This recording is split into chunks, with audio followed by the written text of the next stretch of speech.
You're listening to the Pace Radio Network here at paceradio.net.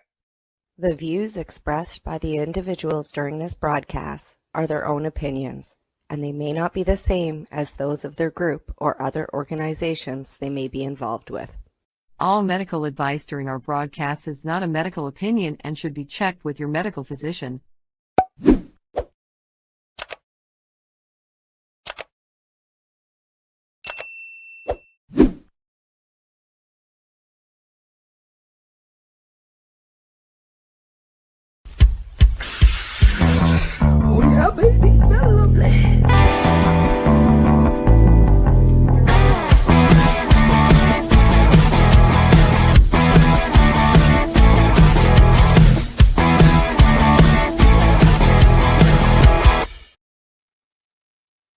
Good morning, it's February the 5th, and welcome to Psychedelics and Cannabis Educational News. We're live here at paceradio.net and 420pace.ca. Good morning, Rev Cindy. How you doing? Good morning, Al. I'm doing well, and how about yourself? Not doing too bad. Not doing too bad myself. Had a bit of a rough day a couple of days ago, but I got through it. Yeah. Just something I ate. And with any kind of lower digestive issues, you got to watch what you eat. Oh, yeah. Like, I could feel it making its way through my intestines because Crohn's disease, and I have strictures. So I have narrowing in my bowel. And I believe it was a piece of an orange that I didn't completely chew all the way. Oh, my goodness. Yeah. That's all it takes. I'm glad it only lasted a day. That's right. Exactly. Me too. Me too, because it's nasty. I see that we're about to get hit with another storm here in Ontario, so get ready. It's coming your way, I imagine. Yay. Boy, we didn't get much rain last summer, but I hope we don't get as much rain as we're getting snow this year. Oh, fingers crossed. I hope that we're getting it with snow and that the snow soaks into the ground and really saturates the earth for everybody that has snow. That's going to help with forest fires or keep them at a low next spring and summer. I hope that it equates into not necessarily a completely dry spring and summer, but a drier spring and summer. Drier one, yeah. But because I know by the end of the summer, the swamps around here were dry, literally no water. Oh, last summer was terrible. Yeah, there was droughts all over Canada. Exactly. All right, well, it's time for us to get on with the news. We covered the weather as always. Seems to be part of our start off, but let's get at her. We've got 8 stories today and some very informative and educational ones. So let's go. Okay, well, coming to us in our first story is coming to us from StratCan. RCMP here in Nova Scotia sees numerous cannabis products from an unlicensed store in Welton Landing. The RCMP in Nova Scotia conducted an inspection under the Nova Scotia Cannabis Control Act at an illegal cannabis storefront in Welton Landing on January 30th. Kings District RCMP, with support from the Kings District RCMP General Investigation Section, visited an unlicensed cannabis storefront in the 3100 block of Highway 12, and they seized numerous cannabis products. According to Jason Popkett, who is the district policing officer of the Southwest Nova District RCMP, he says during the inspection, officers were met with crude language, persistent swearing, and racist commentary. We are mandated to enforce provincial and federal laws that apply to the sale of cannabis, which our officers were doing. This behavior reflects some of the conduct officers encounter while doing their jobs in our communities. I commend the team on their professionalism and persistence in stopping the illegal cannabis market. The investigation is still ongoing. The Nova Scotia RCMP reminds residents that the only licensed retailers that can legally sell cannabis in the province. Several recent social media posts made by the Mi'kma'ki Rights Association, which represents numerous stores selling cannabis outside of the provincial and federal cannabis regulations, show a raid on January 30th, 2026 at the Gaspereau Lake Treaty Truck House. And this location, of course, matches the addresses provided by the RCMP. And one post refers to the enforcement as economic genocide. Nova Scotia's provincial government recently called law enforcement to take action against unlicensed cannabis stores selling cannabis products. The Nova Scotia RCMP responded to this announcement by saying they have no plans to change their approach to addressing illegal cannabis in the province. As Nova Scotia RCMP spokesperson noted, that in 2025, officers charged 21 people with more than 50 offenses after executing search warrants at 13 unlicensed cannabis storefronts in the province. I know a few of those people that have been charged, and luckily those for a few of those people, those charges have been completely dropped, which is amazing. Nova Scotia RCMP have also pushed back on recent claims about illicit cannabis from provincial government, including the claim that police have found fentanyl in cannabis from illicit sources. And we've reported on that before, Al, and know that no fentanyl has been found here in Nova Scotia. Yeah, they had to jump in all over the premiere on that. Now, the one thing it mentions it was in an illicit store, but I don't know where Welland Landing is. Is that on the reserve, or is this a reserve store? It is an Indigenous owned treaty truck house. All treaty truck houses here in Nova Scotia are Indigenous owned, and they are usually on reserve property or just on the outskirts of reserve property. Okay, all right. This one in particular, I believe, is kind of on the border, if I remember correctly. Is it? Yeah, and as far as, obviously the people who were there that were yelling and screaming at the police officers, they're protesting, Yes. And they like the store. They want the store to continue. Stores operate. People are voting with their money because they're, supporting the store. Yep. Yeah. Yeah. I mean, all of the Indigenous stores here in Nova Scotia are right now, they're banding together under a council. They are trying to make their own regulations, in hopes to work with the provincial and federal governments to allow the Indigenous, certain Indigenous stores to stand. And I hope that follows through. Yeah, exactly.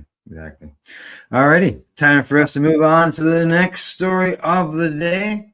And this one is coming to us from CTV News. The headline, as you see there, says, Cannabis recall in Quebec and Yukon. Elevated arsenic levels prompt another withdrawal of Lunaire products.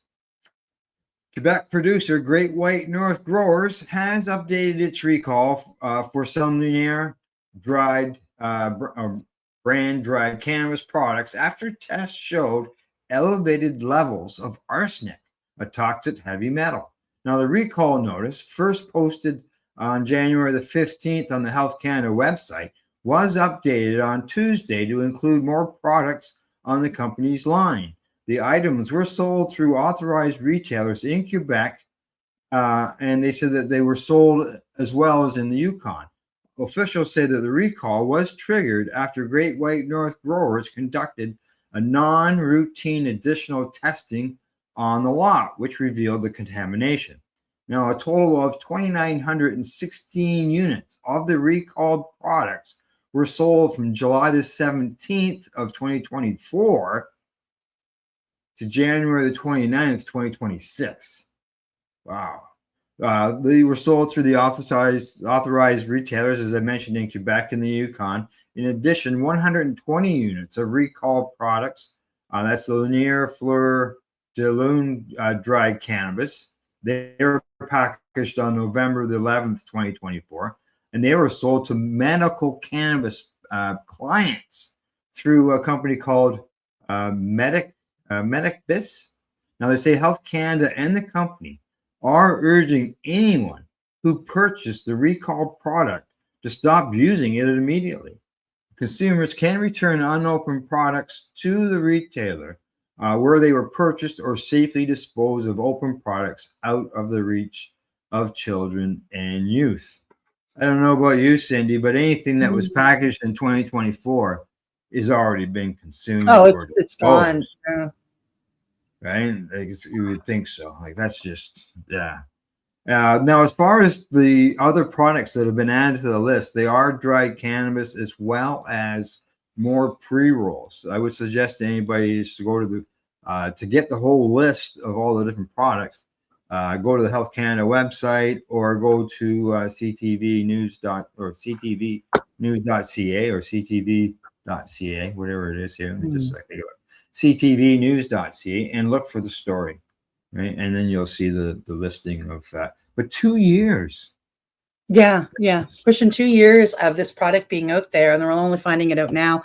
Now, the last time we reported on, the first time we reported on this recall, it was only one product that they recalled, and they found it via the test that, like this unofficial, not normal test that they did for some whatever reason.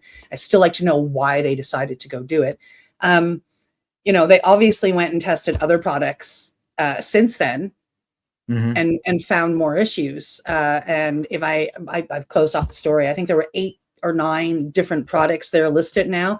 So, 7 or 8 products were added to the original recall.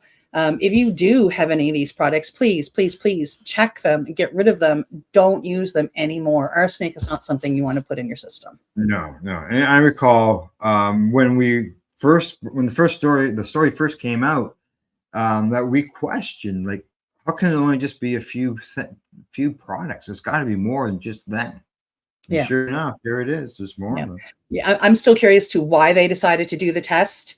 And then even more curious too, and I'm assume that they're investigating how the F did that product get in the first place.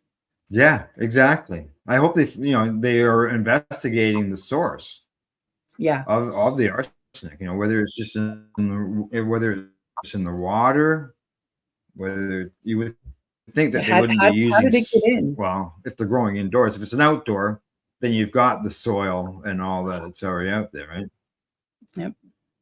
Yeah. Crazy. I don't know. Hopefully they can find out. So. Yeah. All righty. Yep. Shall we move on to the next one? On to the next story. This story is coming to us from Cannabis Equipment News. There is a study that finds non-hallucinogenic psilocybin neural receptor, which is kind of neat for certain people. A new scientific study has identified a version of psilocybin, the active compound in magic mushrooms, that may activate key neural receptors without producing hallucinogenic effects, offering potential developing safer therapeutic applications. This is extremely important for people who may be suffering from, DID or schizophrenia or, an illness of the like. According to Cannabis Equipment News, the research could be a major step towards designing medicines that harness the benefits of psychedelics without the intense perceptual experiences often associated with them. Researchers focused on understanding how psilocybin interacts with different serotonin receptors in the brain, which are thought to influence mood, cognition, and perception. The study revealed that certain molecular variations of psilocybin can selectively target receptors linked to positive health outcomes, such as mood regulation and neuroplasticity, while minimizing activity at receptors responsible for altered states of consciousness. These findings carry important implication for the future of psychedelic medicines. Current clinical research into psychedelics have shown promise for conditions like depression, post-traumatic stress injuries, and anxiety, but the requirement for guided immersive experiences has limited broad clinical use. A non-hallucinogenic derivative could, in theory, be prescribed more widely, much like controversial antidepressants or antioxidants. While the research is still in its early stages and human trials are needed, scientists say this discovery opens the door to a new class of compounds that blend psychedelic pharmacology with mainstream medical practice, potentially expanding access to the benefits of psychedelic-inspired treatments without the need for the intense experiences. And Al, I think that for people that don't have certain illnesses or diseases, the hallucinogenic effects, altered consciousness is part of the medicine. But for those that can't have that altered consciousness, such as schizophrenia or DID or bipolar, I think this is an amazing step forward with these medicines to bring it to them. Yeah, I agree. Yeah, it's just like with cannabis. Not everybody wants to smoke it. Yeah.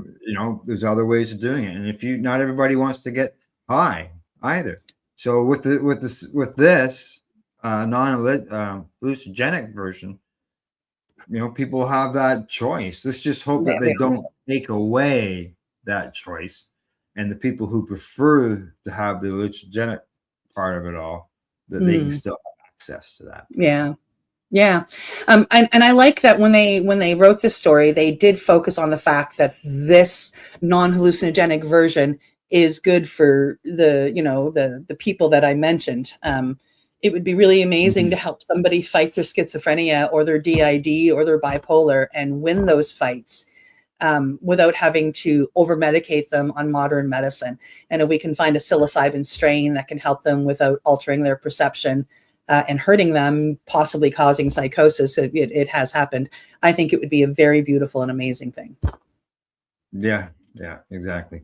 Just so you know, in the previous story, we had a comment that says that the weed is garbage, and anything with arsenic in it is. I completely agree with that person. So yeah, I agree with that. Yeah, exactly. All righty, on to our last story before we go to break, and this one comes to us from Marijuana Moment. The headline there says Trump signs bill continuing to block DC from legalizing recreational cannabis sales as advocates await rescheduling action. Story says, as advocates and stakeholders await action on a federal cannabis rescheduling proposal, President Donald Trump has signed large-scale spending legislation that continues a long-standing policy blocking Washington, D.C. from legalizing recreational cannabis sales. Despite this district voters approving adult use legalization for personal possession and cultivation at the ballot more than a decade ago. Now, local officials have been consistently prevented from allowing commercial sales due to an appropriations rider included in a funding bill covering financial services and general government.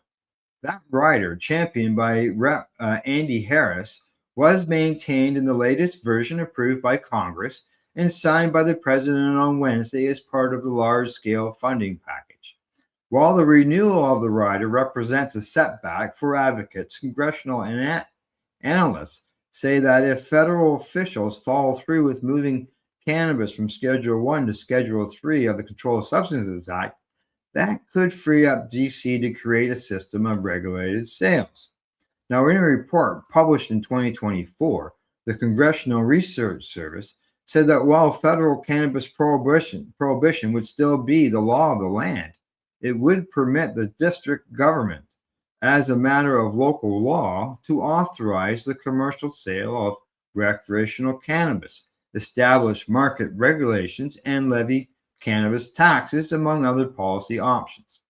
Now, they say there is a complication, however, because the congressional provision that's been annually renewed since 2014, so several presidents have done it, also stipulates that the District of Columbia can't use funds to legalize or reduce penalties for any THC derivative, but the term isn't clearly defined in the rider or anywhere else in federal law.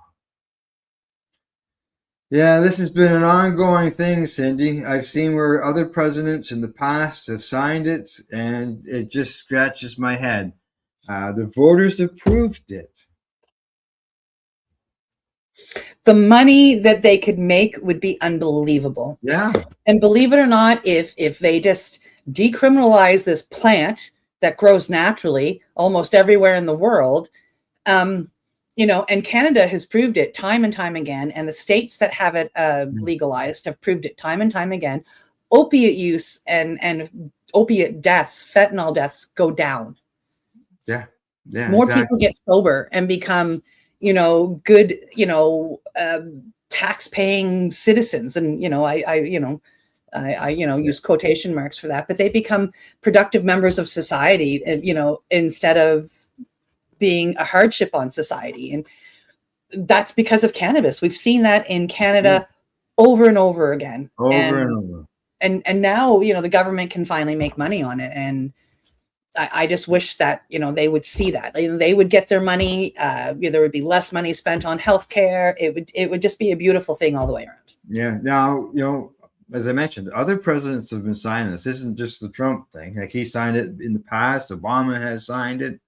Now I'm not sure who was before then, but it doesn't make sense, especially now going forward with the talking about rescheduling and all that. Even though it doesn't legalize it, like as the report mentioned, that Washington would be able to start setting up a commercial business to sell it, retail and all that.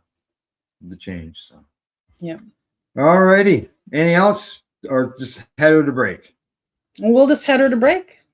We'll just head her to break. All right. We'll be back in about 3 minutes. You're watching Psychedelics and Cannabis Educational News. We're live here at paceradio.net and 420pace.ca. We are people advocating cannabis education here at paceradio.net. Limestone City Hydroponics is Kingston, Ontario's hydroponics shop. Take your growing to the next level and create the optimal environment with a tent kit, or maximize your yield with an ebb and flow flood table kit. Either way, Limestone City Hydroponics has more sizes and options to fit your needs. Are you looking for the power of the sun that adapts to your budget? Then look no further, as they have professional grow lighting. They have indoor grow systems that are easy and cost effective, with many options to fit your living space and lifestyle. Cultivate your growing potential. We have everything you need to succeed. And if you can't make it to the store, they offer local delivery to the greater Kingston area. Remember, when you're looking for experts to help you grow, then look no further than the locally owned Limestone City Hydroponics, 105 Sunderland Drive in Kingston, Ontario. Call them at 613-548-0420. Rerolled Saturdays. Check it out. Nothing but non-stop cannabis and psychedelic programming. Find it at 420pace.ca.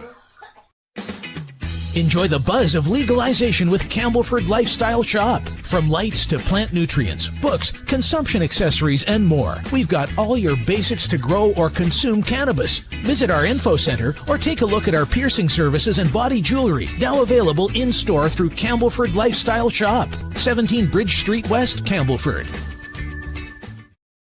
Are you looking to get your medical cannabis grow license? Limestone City Hydroponics can help patients through the process of obtaining their license to grow medical cannabis. What's that? You don't have a doctor? If you meet the medical criteria, Limestone City Hydroponics has a nurse practitioner who can assess and provide medical cannabis prescriptions. What are you waiting for? Contact Limestone City Hydroponics at limestonecityhydroponics.ca or call them at 613-548-0420. PACE Radio is the People Advocating Cannabis Education Radio Network.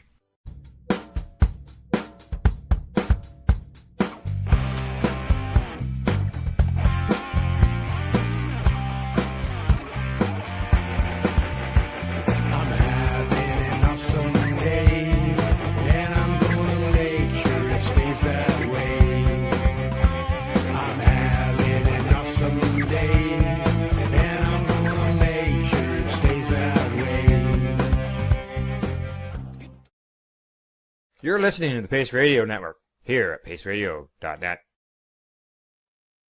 All right, you're watching Psychedelics Cannabis Education News. I can't get all that out at once sometimes. All right, so I like this acronym. You're watching Pace News. Yes. All right. Well, this is this next story. This is going to be a doozy, you say? I'm excited to share this story. Absolutely. We're going to go old school for this one and read the whole story together. All right. Let's go at her. Oh. I removed myself from the stage. I clicked the wrong button, but that's okay. Here we go again. We are live here at Pace Radio. Coming to us from the Canadian Lawyer. BC Court of Appeal allows ICBC's appeal on future care cost award for psilocybin in injury case. In a motor vehicle accident case, the British Columbia Court of Appeal has allowed the Insurance Corporation of British Columbia's appeal and reduced an award for future care costs subject to future considerations of the injured party's psilocybin claim. In Insurance Corporation of British Columbia versus Roy Knoll, a man was driving a light truck in May of 2018 when he was rear-ended a parked vehicle that the respondent he did the rear ending. When he rear-ended a parked vehicle that the respondent was exiting, the respondent sustained serious injuries that upended her life. And these included They included pain in the left arm, neck, and head, tinnitus, dizziness, and consistent migraines, central centralization syndrome, a condition involving higher sensitivity to pain and lower ability to cope with the pain, psychological injuries, including a major depressive disorder, generalized anxiety disorder, and post-traumatic stress injuries, and suicidal thoughts popped up. The ICBC, the appellant in this case, defended the respondent's suit for damages against the other driver, as the parties did not dispute liability. The trial sought to quantify damages.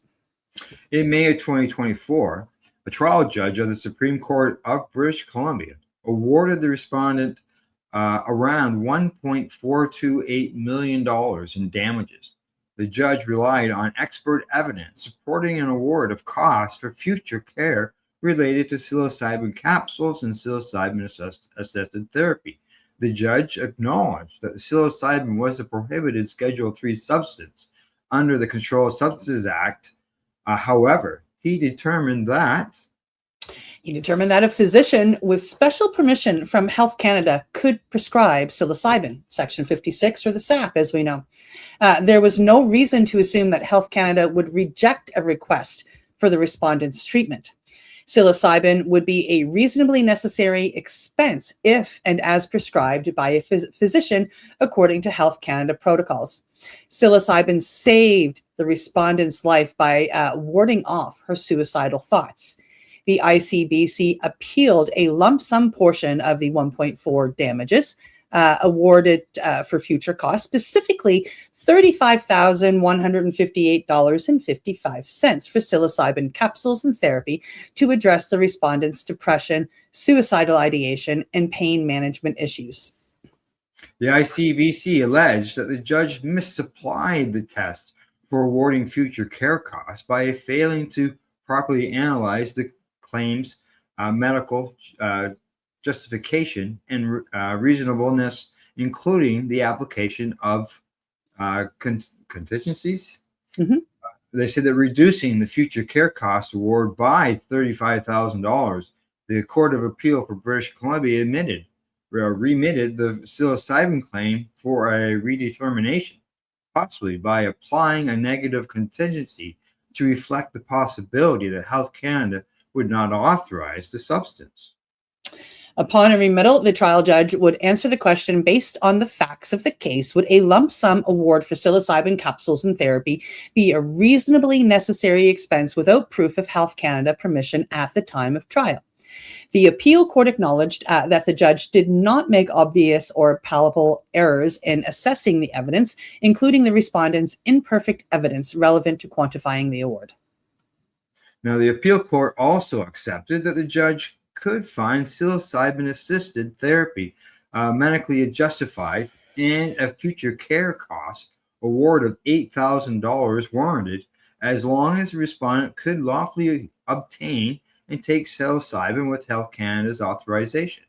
However, the appeal court ruled that the judge erred in fixing an unconditional lump sum for the psilocybin portion of the future care cost awards, which fell short of the prerequisite of reasonableness he established.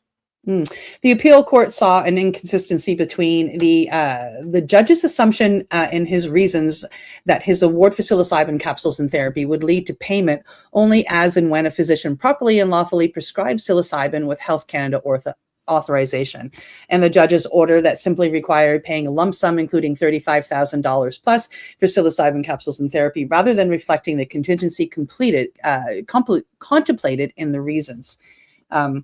This story just really caught my attention.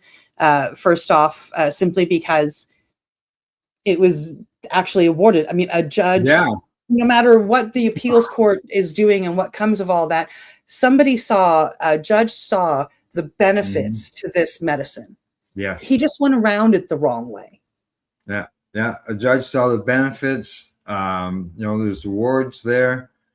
Whether things get appealed going any further, who knows? But who knows? Yeah. Yeah. I'm excited for this one. I hope that the plaintiff, like the lady that is requesting these monies and is suing for these monies, I hope she keeps going with it, because this is how we get started in changing these laws. Exactly. Right? She could be a big name, and not that that's why she's doing it, but these can mean big changes for other people in the country. And this is the reason why, instead of just doing a synopsis of it, I wanted to actually read the story and talk about it.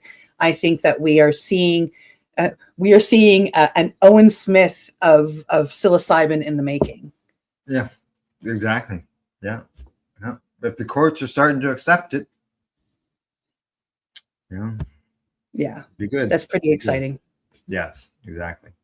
All righty, time for us to move on to the next story, and it's going to come to us from Entrepreneur, and the headline there says, NRA Normal file briefs in Supreme Court case challenging federal firearms ban for cannabis consumers.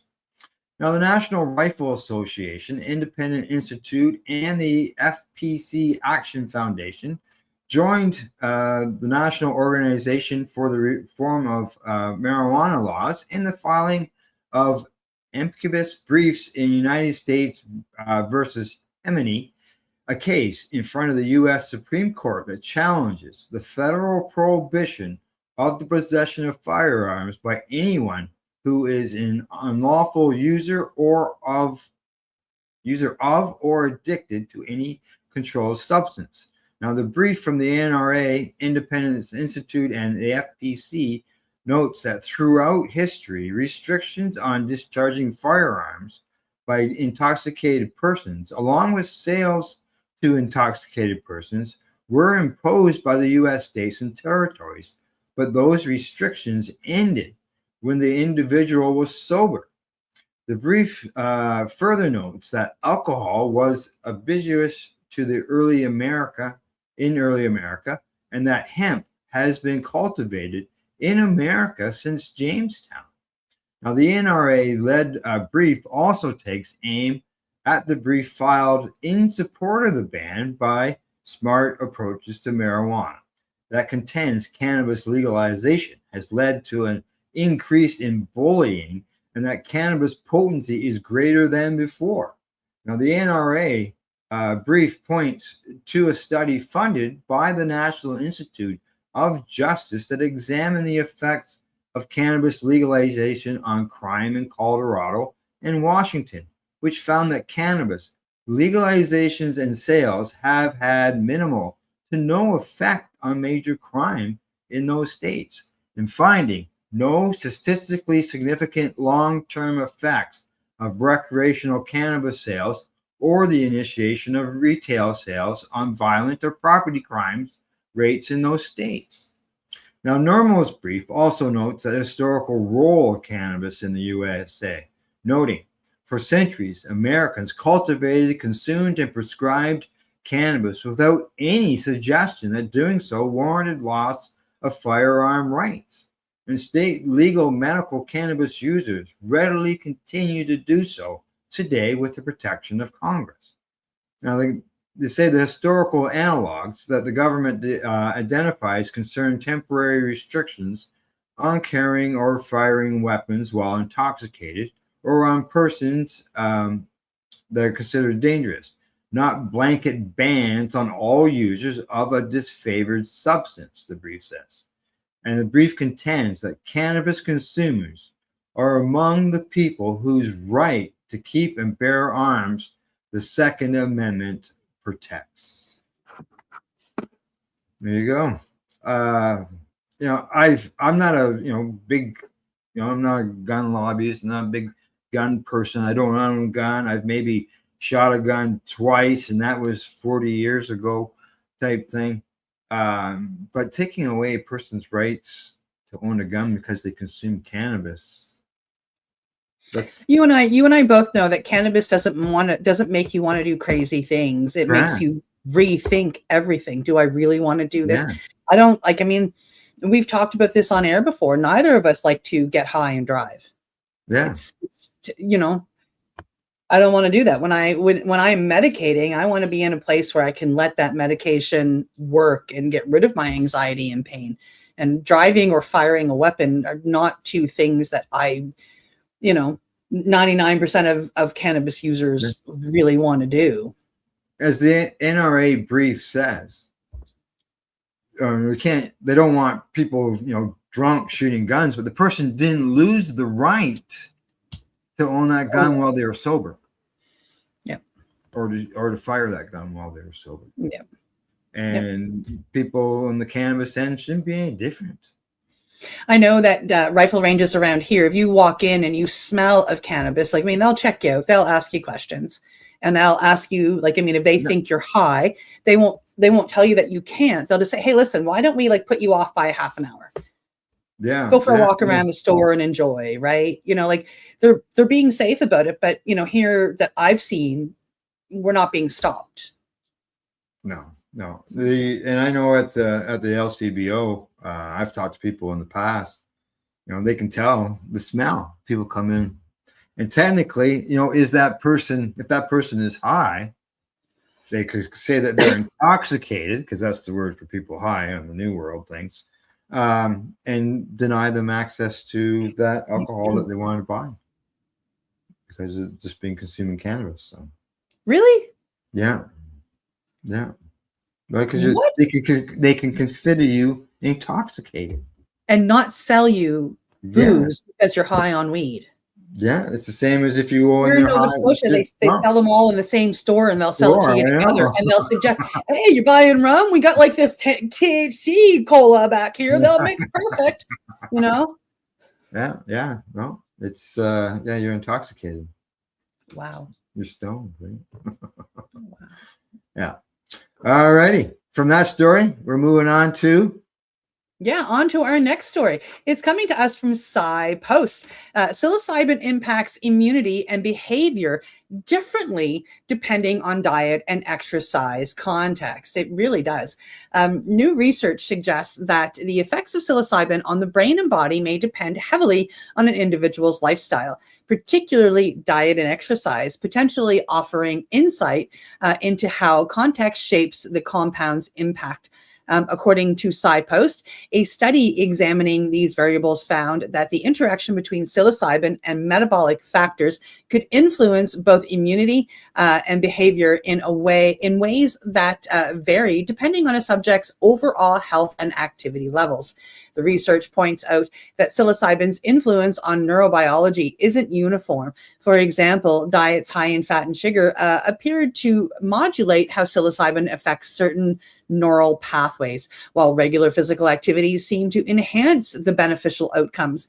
The findings highlight the importance of biological context in psychedelic research, suggesting that a one-size-fits-all model for therapeutic use might overlook key factors that influence efficacy and safety. Scientists involved in the study say that understanding these interactions could help tailor psychedelic-based therapies more effectively to individual patients, especially as this class of compounds moves deeper into clinical research and potential medical applications. By recognizing how lifestyle, including exercise habits and nutrition, may interact with psilocybin's effects, clinicians could better predict outcomes and optimize treatment plans. The study contributes to a growing body of work indicating that psychedelic effects aren't solely determined by dose and setting, although they are very, very important, but also by the broader biological context of the person taking them, a nuance that could prove crucial for future therapeutic protocols. And Al, I can say that this is one that I have learned in my educations with different medicines that I serve. with certain medicines, there is what we call a dieta that we want people to follow. Depending on the medicine, depends on how long you should follow it. I serve combo. You should follow it for 4 to 5 days minimum. And this includes healthy eating and walking, avoiding sugars, avoiding, bad fats, et cetera, avoiding spices. So this is worked into, the traditional ways of serving these medicines. I mean, if you go to, when I went to an iboga retreat, I had to follow a certain dieta for at least 2 weeks. Yeah. If you go to an ayahuasca retreat, it's the same thing with a heavier, more restricted dieta. So yeah, this is something that I'm glad to see the research catching up on. Yeah, the fact that it affects the immunity, as a person with an autoimmune condition, any way that you could build immunity in order to strengthen it is good. Yeah. For sure. It might be hard for them to, figure out like for every condition, medical condition, as far as matching diet and exercise to it. But yes, it starts someplace. Yeah, well, the easiest way that I try to tell people, I'll give them a list of what to avoid, but it's really about eating clean. Like, make sure you're eating as much organic as you can. For people like you and I I can't switch off the white bread because anything with any kind of grain or in it, I can't digest. So I cut out bread for the dieta instead of switching. And things like that. And, so there are ways that we can take a person, like, say, for myself or you, and take the diverticulitis diet and then just kind of mesh it with a dieta. And, it's not that hard to do. It's harder to actually be the person that walks through it. My first dieta just about killed me. Oh, yeah. You want me to cut out what? I had to cut out caffeine, and the sugars were one thing. The white flour was one thing. Like I said, I just cut out bread. Yeah. But cutting out, I had to cut out caffeine. I had to cut out red meat of all kinds, and it was just like, what? Yeah. Yeah, I know how you feel. I had to cut out the breads and the red meats, all that, when I got Crohn's. So I know what you mean. It's hard when, especially when you really enjoy something, right? Yeah. I now eat a little bit of red meat, and, my second and third and fourth dieta were nowhere near as hard because I had an idea of what to prepare for. That first dieta, though, holy jiminies, it was hard. All right. We're heading to the last story of the day, and it comes to us from the International Cannabis Business Conference. Headline says South Africa seeks public comments for draft cannabis regulations. South Africa's Ministry of Justice and Constitutional Developments recently published a draft regulatory proposal that would officially set the limits for adult use cannabis cultivation and possession limits. The government is urging citizens of South Africa to weigh in on the proposal. They say, according to the government's announcement, the Department of Justice and Constitutional Development invites interested parties to submit written comments on the draft regulations under the Cannabis for Private Purposes Act of 2024. Now, the proposed regulations would involve the following: setting a cannabis cultivation limit at 5 cannabis plants at a private residence at any time, regardless of the plant size or strain. Setting a cannabis possession limit for adults of 750 grams of cannabis per day for private use, whether in private or public place. Allowing adults to transport no more than 750 grams of cannabis per day, including cannabis still attached to the plant. Now, all public comments must be submitted not later than Thursday, March the 5th, 2026, to be considered. So you got a month. Now, the proposed regulations involve additional conditions regarding the transportation of cannabis. It says the cannabis being transported must be concealed from public view during transportation by ensuring that the cannabis is placed in the boot, trunk, or at the back or in the enclosed storage compartment of the transporting vehicle. And the proposed regulations state, if it is not possible to transport the cannabis in the boot, trunk, or at the back, or in the enclosed storage compartment of the transporting vehicle, the cannabis must be transported in a storage container. Now, provided that the structure of the container ensures that the cannabis is concealed from public view, and if the storage compartment of the transporting vehicle is not fully enclosed, the cannabis must be covered to ensure that it's completely concealed from public view. What do you think of those limits? Oh my goodness. One of the things I think is absolutely fun about the new way we're doing this is I get to sit here and like yell stuff at the screen. I'm allowed, if I go to South Africa, I can have one person can have 750 grams a day. Yeah. I'm allowed that a month legally here in Canada. Yeah. 750 grams, setting a possession limit for adults, 750 grams of cannabis per day for private use. Now, I like and don't like how they've written some of these laws. It's like a pound and a half, just to give people an idea. A day. A day. A day. I like that, they've been a little bit more detailed than I've seen in other countries writing their laws. Although the growing of the plants, I think, is going to be a little bit annoying and hard. Like you can only have 5 going. Now, when you first read it, I'm like 5, like nice, right? No matter of their size.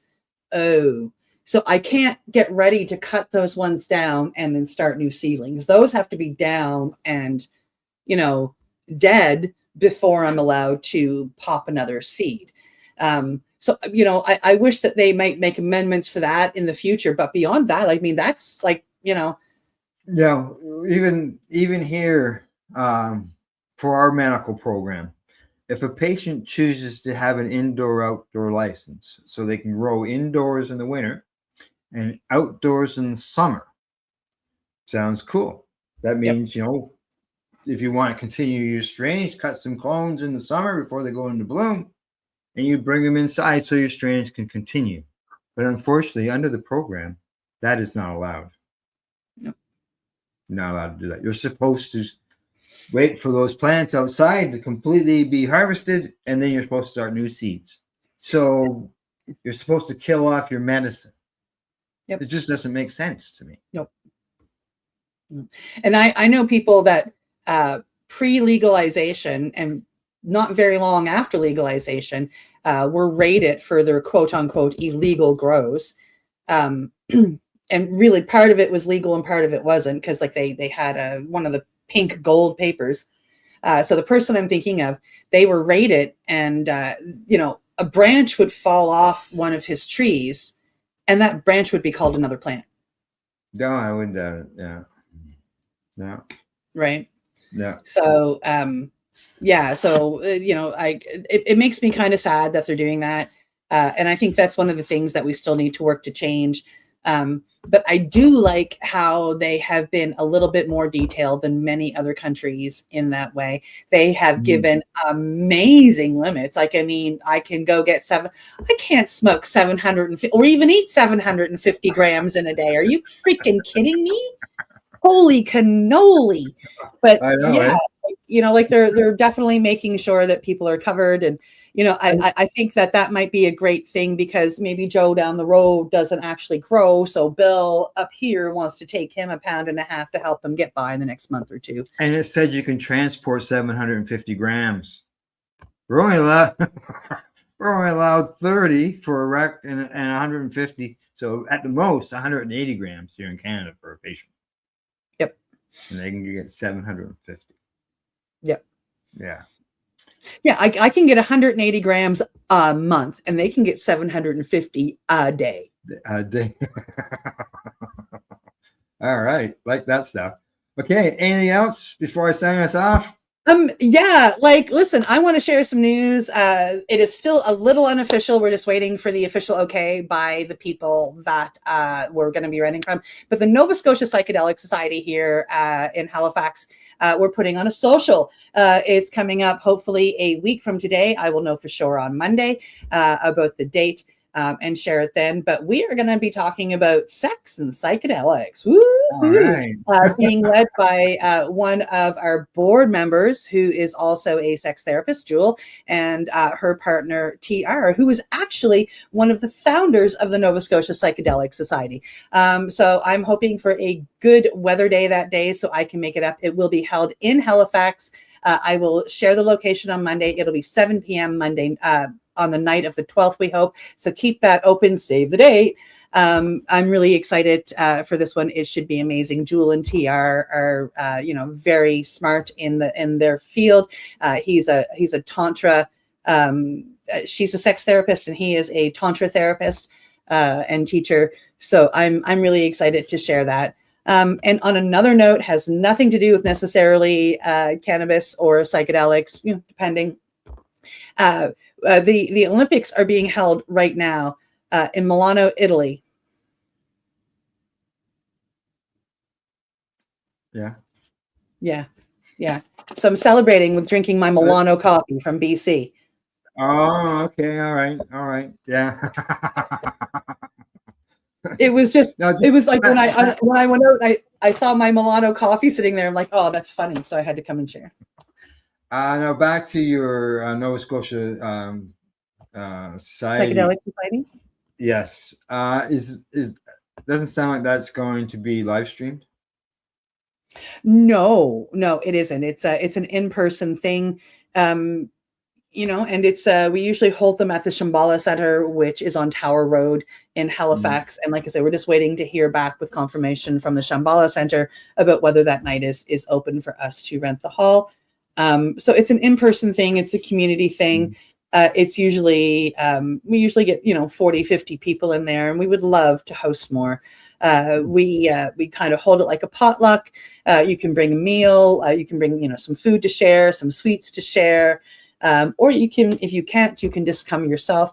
So we set up a table and we have some plates and whatnot. And, it's usually a nice gathering. We'll have a lead discussion, usually followed by just mingling before and after. It's wonderful. So if you're seeking psychedelic community here in Nova Scotia, it's a wonderful place to come on out and meet peers. All righty. Sounds good. Sounds like a good time. It is. Too bad I missed out on that. Oh, and speaking of that, we did have one more speech in the speaker series, and I have gotten a copy of that. So I'm gonna get that ready to upload and share at some time in the near future. All right, and we'll run that on the network. Sounds good. All right, that's it for today. We hope you found it informative and educational. Thanks go out to our viewers and our listeners. Thanks for tuning in. Also, thanks to our sponsors, Limestone City Hydroponics.ca, the Campbellford Lifestyle Shop, as well as At-Eze.ca. We'll see you Monday morning, 10 a.m. Eastern. And as I always say, don't forget to educate, medicate, and do not incarcerate. You're listening to the Pace Radio Network here at paceradio.net. The opinions of the individuals during this broadcast are their own, and may not be the opinions of their group or other organizations they may be involved with. All medical advice during our broadcast is not a medical opinion and should be checked with your medical physician. Enjoy the buzz of legalization with Campbellford Lifestyle Shop. From lights to plant nutrients, books, consumption accessories, and more. We've got all your basics to grow or consume cannabis. Visit our info center or take a look at our piercing services and body jewelry, now available in-store through Campbellford Lifestyle Shop, 17 Bridge Street West, Campbellford. Limestone City Hydroponics is Kingston, Ontario's hydroponics shop. Take your growing to the next level and create the optimal environment with a tent kit, or maximize your yield with an ebb and flow flood table kit. Either way, Limestone City Hydroponics has more sizes and options to fit your needs. Are you looking for the power of the sun that adapts to your budget? Then look no further, as they have professional grow lighting. They have indoor grow systems that are easy and cost effective, with many options to fit your living space and lifestyle. Cultivate your growing potential. We have everything you need to succeed. And if you can't make it to the store, they offer local delivery to the greater Kingston area. Remember, when you're looking for experts to help you grow, then look no further than the locally owned Limestone City Hydroponics, 105 Sunderland Drive in Kingston, Ontario. Call them at 613-548-0420. We are people advocating cannabis education here at paceradio.net.